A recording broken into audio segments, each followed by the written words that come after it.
Alright folks, welcome to Secrets of the Ancients. If you're fascinated by the mysteries of history and want to discover more, do yourself a favour and follow us here to catch this and all our future videos. And if you like what you see, don't forget to support us by subscribing, giving us a like and dropping a comment below. Every bit of support helps us keep digging up these hidden stories for you. Thanks for tuning in, and remember to follow Secrets of the Ancients if you want to stay in the loop and see what's coming next.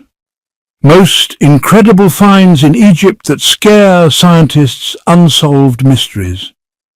The ancient Egyptians were one of the most remarkable civilizations of the ancient world when it came to art, architecture and science. They were so far ahead of almost every other culture that even modern historians still can't figure out where their knowledge really came from. Even today, there are countless discoveries related to ancient Egypt that scientists and historians haven't fully explained yet, and you'll see some of them in this video. In addition to those fields, the ancient Egyptians were also way ahead of all other cultures of their time when it came to art and craftsmanship. To prove it, just look at the 27 royal statues of Sekhmet, the Egyptian goddess of war with a lioness's face. These statues were found at the temple site of Amenhotep III on the west bank of Luxor. They're all carved from black granite, a very hard material to work with, which must have been chosen for a special reason. Most of the statues stand over 6 feet tall, though there are a few smaller ones that show the goddess sitting on a throne holding the Egyptian symbol of life in her left hand. The temple itself is a massive complex covering nearly 4 million square feet, which is roughly the size of 65 American football fields. Archaeologists believe most of the temple was destroyed by an earthquake about 3,200 years ago. Excavation work is still ongoing at the site, so it's very likely that more statues and artifacts remain to be discovered. You probably wouldn't expect to find early Christian symbols among Egypt's countless ancient relics. But what about a discovery announced in Egypt in September 2020? In the ancient city of Oxyrhynchus, archaeologists uncovered a painting inside a tomb believed to belong to a scribe or artist from the 6th century. Many people think it could be the oldest surviving depiction of Jesus. The painting is very faint, but thanks to a thin layer of cloth covering it, some details have been preserved from the harsh sunlight. It shows a young man with curly hair, raising his hands as if giving a blessing.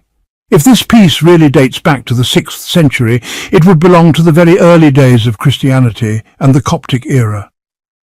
The wall where the painting was found is covered in ancient inscriptions that haven't been translated yet.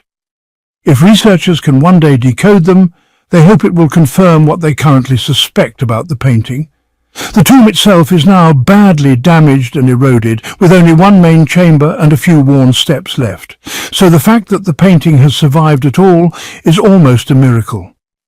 There are always things you want to keep as a backup, like a spare wallet, a backup phone, or even a spare tire for your car.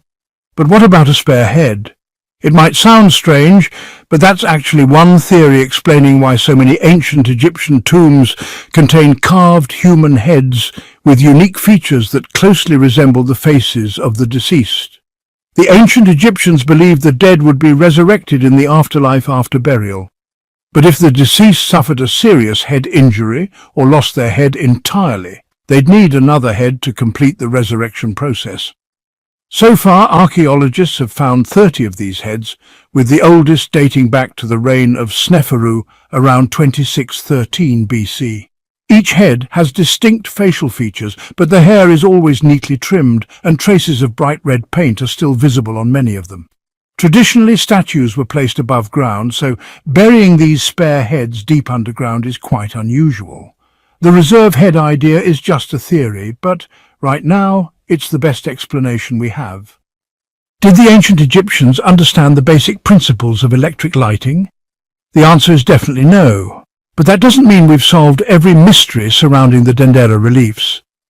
You can find this unique carving in an underground chamber at the Temple of Hathor in Dendera. Most people call it the Dendera Light because the large objects held by the carved figures look surprisingly like giant light bulbs. Inside each one, there's something that looks like a filament, And at both ends there are lines that look a lot like electric wires hanging down. For conspiracy theorists, this is more proof that the Egyptians had technology far beyond their time. However, Egyptologists believe the carvings simply show snakes emerging from lotus flowers. Most of us would side with the researchers rather than the light bulb fans.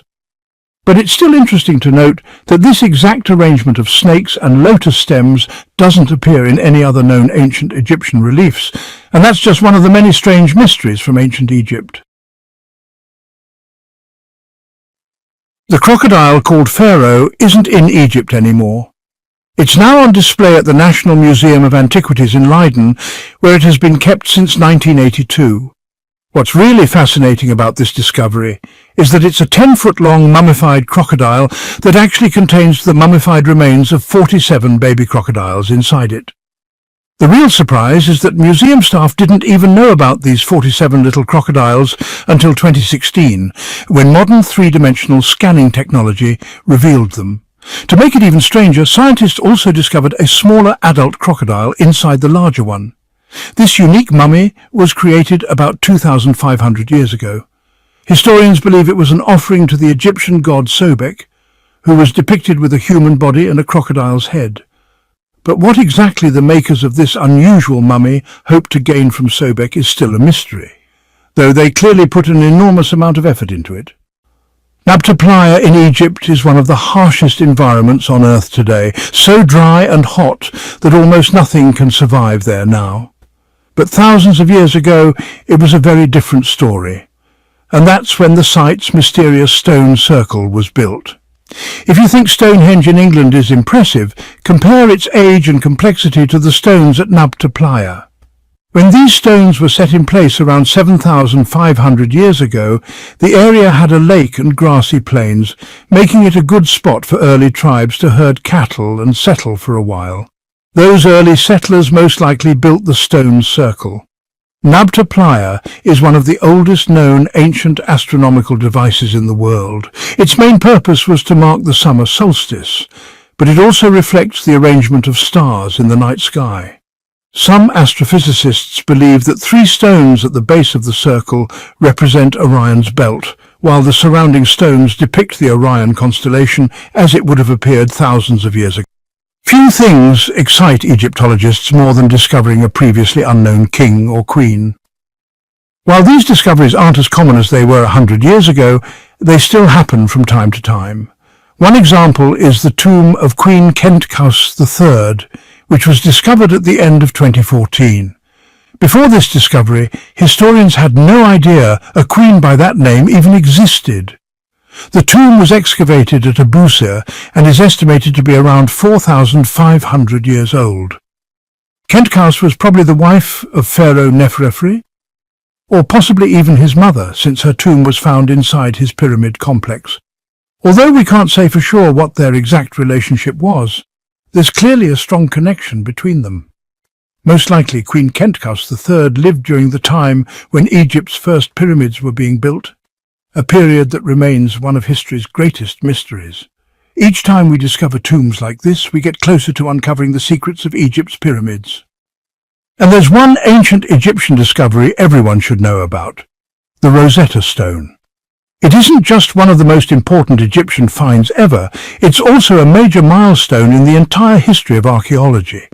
The inscriptions carved into the stone opened the door for us to finally understand Egyptian hieroglyphs and unlock the secrets of their mysterious culture. The stone was commissioned by Ptolemy V in 196 BC. To confirm his absolute authority, he had a grand decree inscribed in both ancient Egyptian hieroglyphs and Greek so everyone could read it. By the time the stone was rediscovered in 1799, people already knew how to read ancient Greek. Because the content was the same in both languages, scholars were able to decode the hieroglyphs by comparing them to the Greek text. Today, this priceless artifact is in the British Museum, although there's a growing movement. If you spend most of your life loving someone, it makes sense to want to be buried with them after you die. And it seems that ancient Egyptians sometimes took this idea even further. In April 2019, Archaeologists working at the tomb of Kesna discovered a 5,000-year-old limestone coffin containing two mummies buried one on top of the other. The coffin is incredibly narrow, less than 2 meters long and under 60 centimeters wide. Unfortunately, the mummies are in such poor condition that it's unlikely we'll ever learn much about who they were. Still, many believe there may have been a romantic connection between them. Other cases have been found where mummies were stacked in burial pits or tombs, but in all those cases, each body had its own coffin. Here, for the first and only time, two people were placed together in one tight-fitting coffin. Maybe it was just to save space, but that explanation doesn't seem very likely. Another rare ancient Egyptian burial was recorded in 2013, when archaeologists excavating at the Akhetaten tombs discovered two skeletons about 3,000 years old, each wearing copper alloy pull rings. This was the first and only time such rings had ever been found with ancient Egyptian remains. Experts believe the rings were worn by these individuals during life, rather than being added as part of burial customs. Still, it's unclear whether the rings were purely decorative or had some magical significance. Scientific analysis revealed that one of them was a man who died around age 40 and had suffered a serious injury to his foot and leg. It's possible people back then believed the ring had healing powers. However, no similar injuries were found on the other skeleton. To fully understand the meaning of these pull rings, we'd need to find more skeletons or mummies with similar rings. But so far, none have been discovered. If you were a magician in ancient Egypt, you probably carried something like what's known as the Handbook of Ritual Power. This handwritten manuscript, about 1,300 years old, is written in Coptic. Researchers in Australia spent years digitizing and translating it, finally finishing the work in late 2014. The book includes all kinds of spells and rituals, covering everything from love charms and business success to cures for serious illnesses, and even spells meant to curse someone by hammering nails into their doorframe. Egypt was largely a Christian country in the 7th and 8th centuries, which shows in the many references to Jesus throughout the text. But elsewhere there are passages mentioning Seth, described as the living Christ and the third son of Adam and Eve, a sign the manuscript may have belonged to a small but devoted group of Seth worshippers who existed within early Christian communities in Egypt. Finally, I just want to say thank you for listening and for joining me on this journey through the secrets of the ancients. If you enjoyed the video, please do subscribe, like and comment. And, well, don't forget to follow Secrets of the